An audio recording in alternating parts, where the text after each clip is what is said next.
I came over to Seymour's to have some service done on my car and dropped it off and was sitting in the lobby. And Mark came out and said, "You want to go for a drive?" And I'm like, "Sure." And we go out for a drive, and he starts telling me this story about this idea that he has, that as he's telling me this story, I am picturing the whole thing. And I'm like, this is the most outstanding thing that I have heard, you know, both for San Antonio and for anywhere in my life. And the more he was telling me about it, the more I started thinking about some of the, you know, little hiccups and roadblocks and stuff that were going on. But the passion and everything about it, the idea of doing something, let me digress for a second.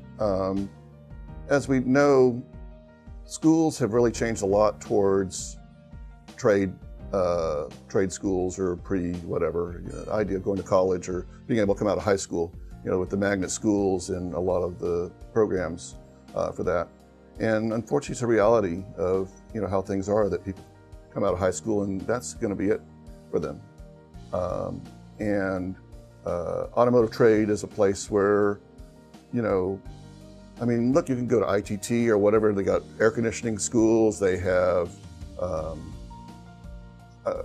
airplane repair schools, Hallmark and stuff and whatever.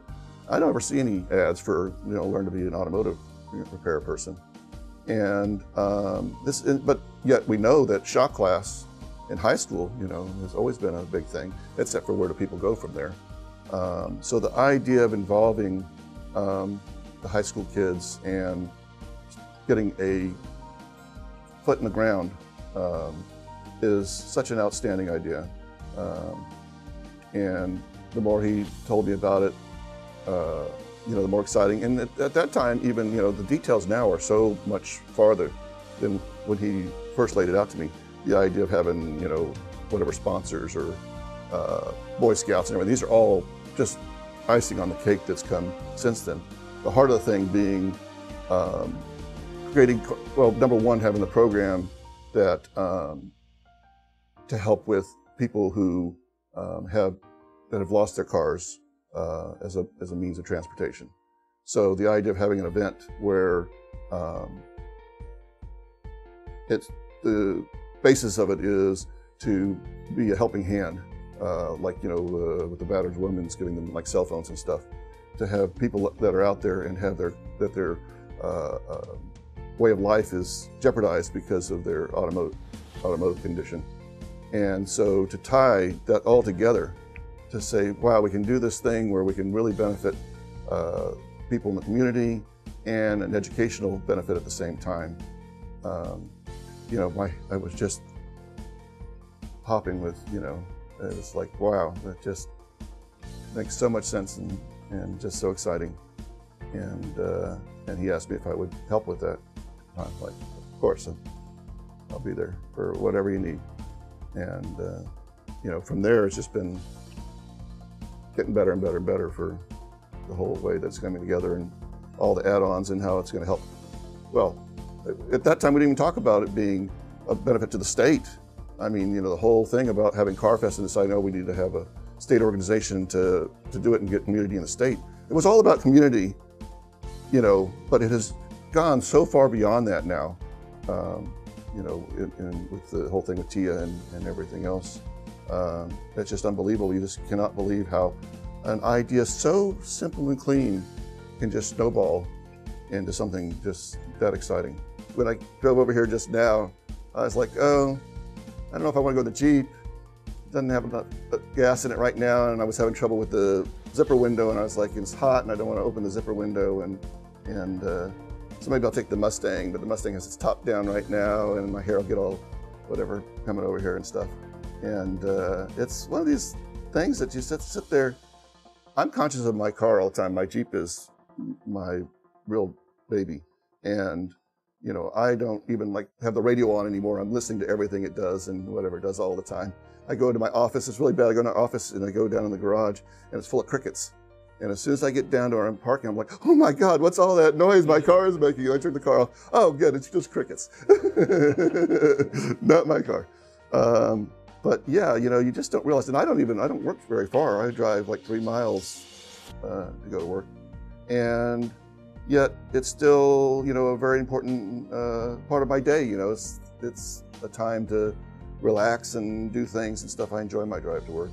And so yeah, a car is very important, and you know what it's going to, you know, keeping a car and what it takes is very important to me. I mean, I read hot rod books when I was a teenager, and I had several. I could tell you stories. I don't know what the titles of them are, but I remember the passages of them. I remember what I liked about them. I worked at a transmission shop, my uncle's transmission shop, when I was 16.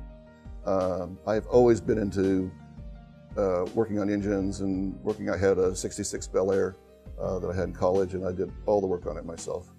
Of course, down at today's cars, I might change a bulb in it or something like that.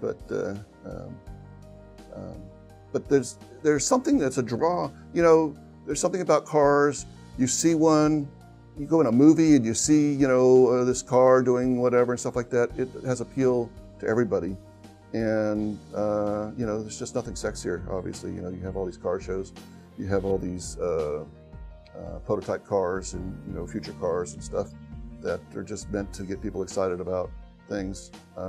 There's just nothing like it because, you know, a quote from something a long time ago, not exactly a quote, is, you know, that the car is the gateway to teenage freedom and stuff like that. You know, it's like, you know, there was a whole thing about my generation about being, you know, that before, when the car, you know, that the car was the thing that made the big change in my generation about, you know, the freedom that we had as teenagers versus, you know, our parents and so on.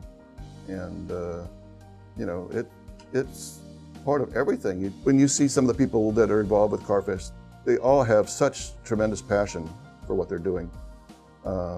And so the whole idea that this whole thing is going to be about excellence in the automotive industry. And these kids are going to come out of there just knowing that, you know, and no matter what they go and do after that. I mean, you see it all the time. You know, you go to whatever place, you know, you talk to some guy who's just out there, just started or whatever like that, you know, and you say, you know, what kind of engine does this have or something like that? And, oh, well, the kind in the front or whatever, you know. It's like, okay, you know. I mean, it's very easy for anybody to get involved in the automotive industry. Obviously, it's a very big industry. It's, you know, employs quite a large population. But the idea of excellence in the automotive industry is what's really important.